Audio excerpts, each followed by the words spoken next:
We have a very simple student essay here. Um, and as you can see, we have the main text. It's about 3 pages long. And inside the text, we have the in-text citation. And then at the end, as a separate page, we have a reference page. And so in this lesson, we're going to be talking about how to do both of these parts of in-text citation, or sorry, of APA. We're going to talk about how to do the in-text citation, but we're also going to talk about how to do the reference page. Now, before we do that, I just want to show you guys why we have to be able to do both of these and why APA uses this system of having two parts. So first of all, let me zoom in a little bit.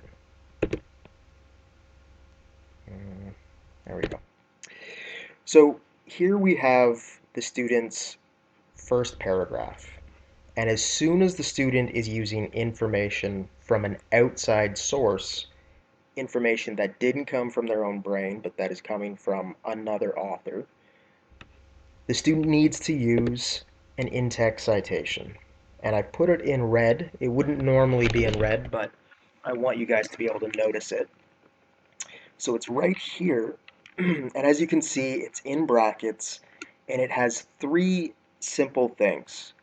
It has the author's last name, it has the year of publication, and it has a page number.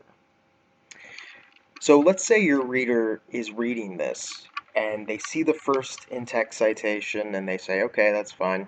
They just keep reading, and they get to the second paragraph, and all of a sudden they have one by Smith, 2002, page 142. So the reason that we have the in-text citation that is so concise and has so little information is because we don't want to interrupt the reader's flow, right? If we had a full reference with, say, the URL and the publisher and the exact date of publication and the author's full name and all of that stuff, it would take up a full line, maybe 2 lines, and that would be a big distraction for the reader. It would make it hard for them to just keep reading the essay.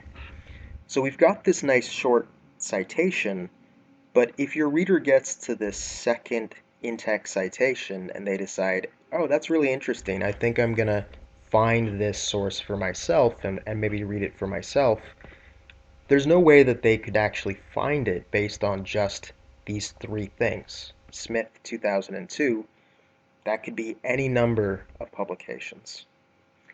So what they can do is they can skip ahead, flip to the back of the essay, and they can find the reference by Smith. And so here it is right here.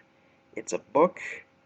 It was published in 2002. It's called Canadian Education Funding, and it has the publisher. So the reason we have these two things working together is we want to have the in-text citation because that lets the reader know exactly where each piece of information in the essay is coming from. It indicates where that information came from, which source it came from. But it's done in a way where it's really concise and it won't interrupt the flow of the essay. It pairs with the reference because the reference has the full publishing information, so the reader can track that down if they want to, but it happens after the essay in a separate page, and so that way the reader doesn't have to keep reading the references and have their flow interrupted. So that's how those two things work together. And in this lesson, we're going to be talking about the guidelines for both the in-text citation and the reference page.